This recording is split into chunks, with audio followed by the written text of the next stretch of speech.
Howdy Spacers, and welcome back to Blank Space Dolls.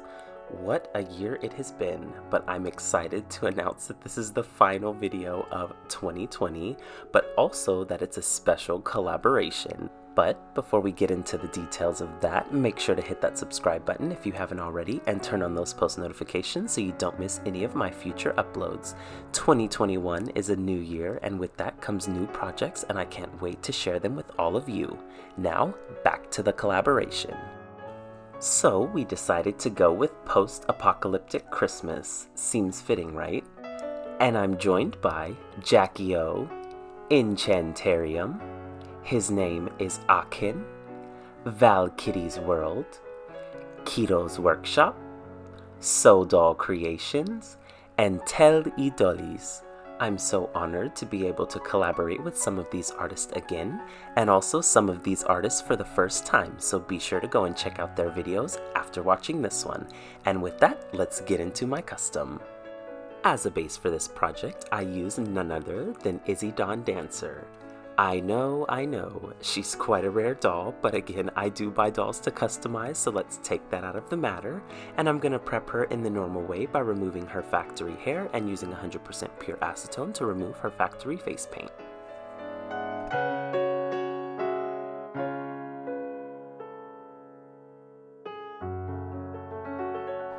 For the hair, I'll be using this beautiful brown mohair that I was sent from Luna and Stella Dolls. Thank you so much, Kim, for this amazing hair. It's so soft and so beautiful. And I'm going to be rerouting the hairline using this brown yarn that matches in color. And that's just to give it a more natural look, and I'm going to follow the natural part line that Izzy Dawn had before. And I do separate the individual strands so that way it makes it easier to reroute, and it also gives a more natural, less bulky look, because as most of us know, if you use yarn for rerouting, it does get quite thick really quickly, so I do thin that out by using thinner strands.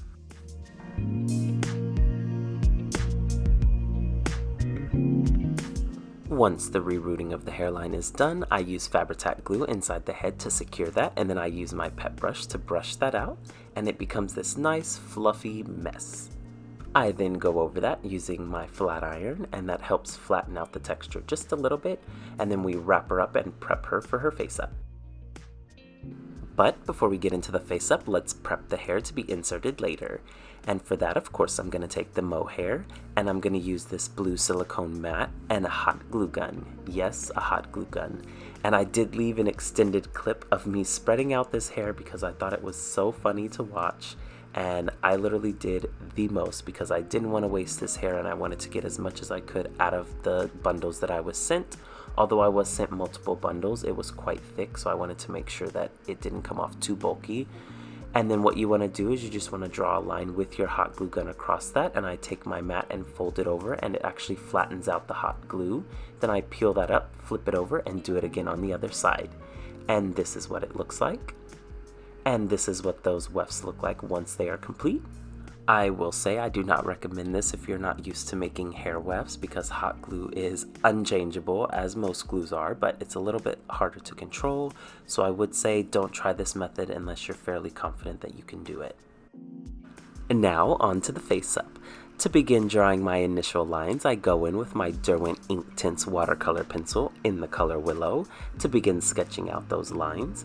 And I'm going to start with the eye shape, the eye wrinkles, and some of the under eye lines. And again, you want to start with the color similar to the skin tone just to give yourself a nice base that if you do mess up on the shape for whatever reason, you can go in and erase it.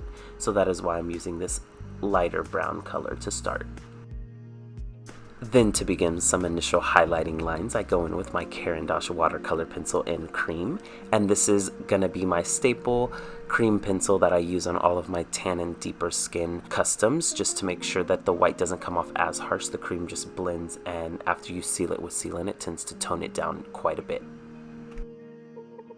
And of course, you guys know what time it is. It's time for the General's Pastel Chalk Pencil in white. I use this on every single custom, every single time for the eye whites, and it's by far the best I have found, and I think that the color is just so opaque and you don't need as many layers to build up that white as you can see here. I mentioned this literally in every single video, but I do still get questions about it, so if you guys are interested, General's Pastel Chalk Pencils in white, and you can buy them individually as well. I'm going to go back in with that willow color from my Derwent watercolor pencil collection and begin to sketch in her little doe nose. I thought it was so cute and I contemplated adding it or not, but I figured for the character design that I had in mind, I went ahead and added that as well. I'm just going to free chat through this area of the video. For the eyebrows, I was kind of contemplating if I wanted to give her like normal eyebrows or a hybrid humanoid type of eyebrow.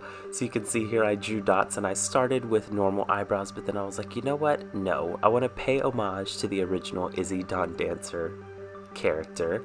And I actually brought her eyebrows all the way down towards her nose, just again to give it that deer/doe-like feel, but also because with my character design I did want to have a play on a reindeer, but a post-apocalyptic reindeer, of course. So I went ahead and kept that character feature for her.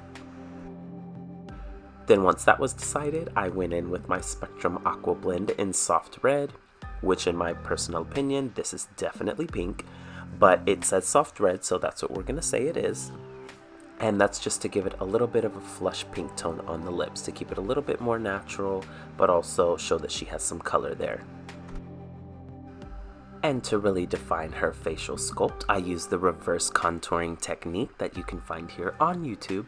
And instead of using the deeper colors to contour with, you actually use a lighter color and put it on the high points of the face, so that way you don't get that harsh darkness and shadow that you get from normal contouring.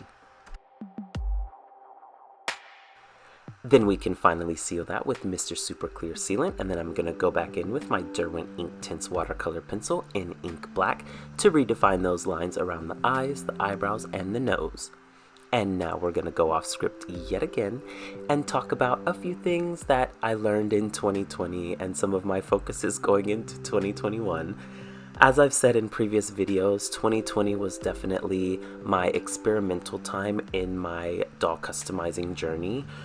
You will have noticed that by a lack of content on YouTube, but I definitely had quite a few posts on my Instagram, and that is partially because I wanted to take the pressure of filming out of my art style and really try and figure out and learn and develop kind of what works for me and kind of the details that I like. And a lot of that is from learning by watching other creators, like some of those that you will see in this collaboration, but also just by admiring art and looking at different face-up techniques and exploring different art mediums, whether it be flat art, actual fashion design, which has a little bit to do with doll customizing, but not as much. But definitely 2020 was about discovering what doll customizing and my art style meant to me and kind of how I could develop it and continue to improve and make it better and not be such a harsh critic on my own work, because we are our own worst critic.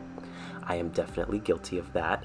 But like I said, my focus for 2020 was definitely on how to improve my doll customizing and just adding more art styles and developing a stronger technique and slowing down on my face-ups, because I've learned that in the past I tend to try to speed through them, but what I've learned in this past year is when you slow down and really take the time and invest it into the face-up, you really get that payoff that you're looking for. And like most things, it's very cliche, but practice makes perfect. Each doll becomes your favorite doll or your best face-up, which I think speaks to just art in general. You improve with every art piece, and doll customizing is no different. So for those of you watching this that are interested in doll customizing for yourselves, give it a try. I'm telling you right here in this video to try it. And for those of you who are watching for entertainment purposes, we appreciate you as well. Of course, continue watching. But don't ever feel like you can't push yourself to try something new, and definitely going into 2021, I want to continue to push my talent and continue to learn and absorb all of the techniques that I can to continue to improve my art style. And with that, let's get back to the tutorial. For her facial markings, I decided to water down some white acrylic paint and dab that into some circular shapes on her face. And the interesting thing about this painting technique is as the paint dries, it tends to shear out a little bit in the center, but then create harsher rings around the outside. And I just thought that it was such a cool finish, and I actually went in and added more because I didn't think it was enough. And I did it on both cheeks as well as over the eyebrows.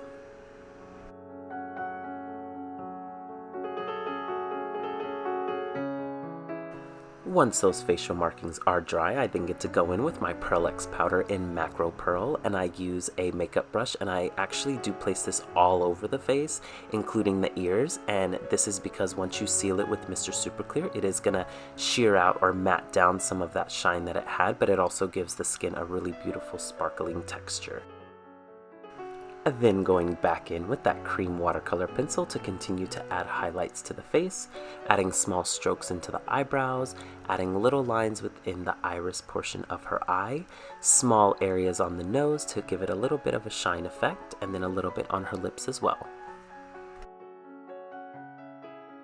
To finish off this custom and breathe life into our doll, I'm going to use this Folk Art acrylic paint in cream. And again, I use cream as opposed to white because white tends to be a little bit too harsh, and I've learned that just through trial and error. I actually like the way that the cream looks better, and of course adding my circular eye shines.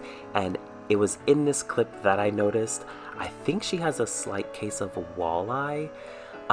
One seems a little bit off, and it was too late to go back and fix it at this point, so you know what? It's okay, we're gonna say it's an aspect of the deer that we took the inspiration from. Then using Tamiya acrylic gloss, I gloss the nose and the lips. Here's what that face up looks like when it's complete. And of course, I do some body blushing to match the face, and I also painted her little hooves. We have now officially come full circle, and we're back at the hair, and you can see what that looks like after being wrapped up for a few hours. And I'm gonna take this Ceram coat in this dark brown color just to color match the hair that is going to be applied, and this is also gonna cover up the original hair color in teal that Izzy had before. And using the hair wefts that we created earlier, we're going to cut them into smaller sections and begin using hot glue to apply those to the back of the head and working our way up.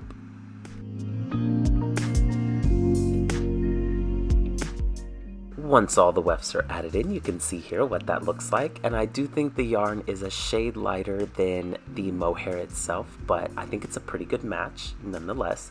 And then what you're gonna do is I do go in with my flat iron yet again, and I just smooth over that yarn hair one more time, and I do curl it with the ends of the bottom of the mohair just to kind of blend it a little bit better. Now on to my favorite part of the customizing process, the outfit. I did go into my stock box and grab a few fabrics that kind of inspired me. I was mainly focusing on the different textures, not so much print. Just because I think that texture adds a lot of dimension to an outfit, especially when you're thinking post-apocalyptic. I did want it to be very much like found articles of clothing that you kind of mix together versus it being like a cohesive outfit. And I do use a combination of pattern pieces for this outfit, and for this one that you're seeing on screen right now, it's actually the Moonlight Jewel Lolita coat bodice lining piece, and you can see I'm altering it and extending it. I've said this in a previous video as well, but just because you purchase patterns doesn't mean you need to use them as is. You can always alter them and make them work for what you want them to work for. And you can see I'm freehanding it, but I basically showed you in the video what you would do if you wanted to extend it. And this can be extended to any length that you want. Just remember to cut it a little bit more boxy and not to kind of have it taper at the waist the way that the coat bodice does. Then what you want to do is sew a straight stitch down that back seam. Then you want to go ahead and match up those side seams and sew straight stitches there as well. And you can see I left these triangular shapes at the back of the coat, but I actually end up trimming those off in the end because I didn't like how they looked. And for the pants, I'm also using a Moonlight Jewel pattern, but instead of using the two pant pieces, I just matched them at the center seam, and I use this beautiful multicolored taffeta fabric as the pant, and I was completely obsessed with this fabric. It's so beautiful, and it has like this cool green to brown / purple shift, and I just think that it looks so cool, and I love the texture that it adds to the outfit as well.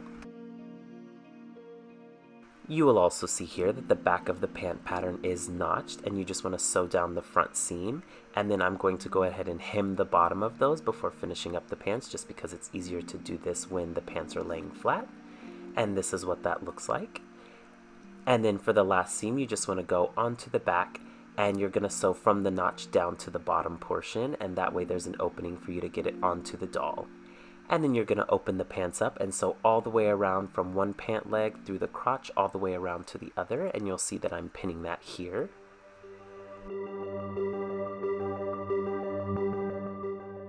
Then you can go ahead and turn those pants right side out, and this is what they look like. I actually think they look quite clean. I'm quite impressed with myself on these. And then what I want to do, because I unfortunately don't want a flared pant, even though I love the silhouette and these are by far the best fitting pants for a doll that I've ever found. So Elisa, you did such an amazing job creating this pattern. But I actually take some elastic and create a jogger style pant for her, just because I did want to accentuate the hoof detail with this character.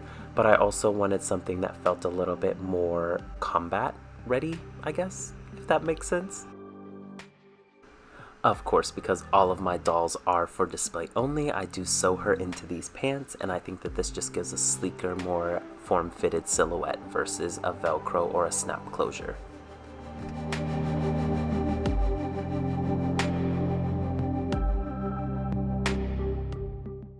Then bouncing back up to the hair details, I found all these just random findings that I had in my stock box of materials, and I wanted to incorporate these into her hair, again for that kind of found objects feel, similar to the outfit where none of it really makes sense together, but I mean, again, post-apocalyptic, you don't really have a choice, so you just kind of accumulate the things that you can find, and I thought these would make an interesting texture in her hair, and I also added a few feathers in there as well. I also decided to incorporate some leather into the outfit, so for the top I'm actually measuring out an inch width, and then I take each centimeter between that and split it in half, and this is actually going to give you each of the breast cups for the top that I'm making, and then I just draw some straight lines through that, not necessarily measuring out any specific length because I can adjust it after I cut it, but as long as the center is measured at an inch and you put all the centimeter measurements within that, you should be able to create this top as well, and you just cut V shapes at those centimeter marks. And then I go in and I'm adding these white dots, and those are just going to be my sew marks, and I sew those up to add a little bit more shape to the top itself. Here's that top completed. It kind of reminds me of little cat ears, which I'm kind of obsessed with, but then I'm just going to sew her into that as well, and then I do sew some straps just to hold it in place. And then off camera, I also created this little plaid shirt using the same pattern that I made the vest with, but just shortening it just a little bit. So again, it just goes back to my original statement that you can adjust patterns and make things as long or as short as you need them to be.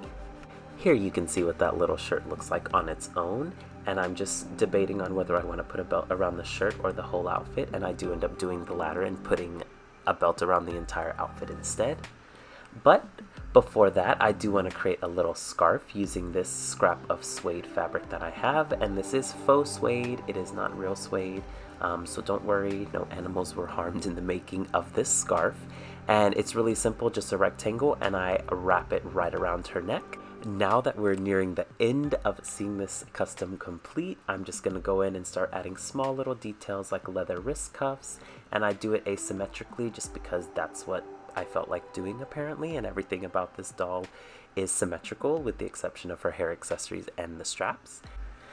And for false lashes this time, I'm going to be using these fantasy style lashes that I picked up at Daiso, and I'm actually going to be using UV resin and a UV light to connect these. Again, I do not recommend this. This is the first time I tried it, and I will actually not try it again because it does work, but I feel like I had to fight with it, and I did actually have to go back in with some black acrylic paint to go over it because UV resin does cure very glossy. So yeah, I would say just avoid this. Don't try this at home. Just stick to regular tacky glue or Elmer's glue, whatever it is that you use to attach your 3D lashes. Once that's complete, we can take a look at the final photos. May I introduce Doa Deer, a female deer. Okay, just kidding. But I'm so excited with how she turned out. Please let me know what you guys think of her in the comment section below. I really love the textures of her outfit and how everything feels disconnected but also somehow comes together to feel cohesive for a post-apocalyptic character, and I love that about her design. And of course, don't forget to check out my friends' videos too. There's some amazing characters in this collaboration, and I'm definitely going to binge watch them as soon as this video goes up. And as 2020 draws to a close, remember, no matter how you celebrate your holiday season, celebrate with those you love and spread some joy along the way, as we definitely need more of that in the world right now. And also, if you're interested in seeing more of my customs and customs to come, be sure to check me out on Instagram at Blank Space Dolls, where in my world there's always a blank space. Let's customize it together. Until next time, Spacers, see you soon.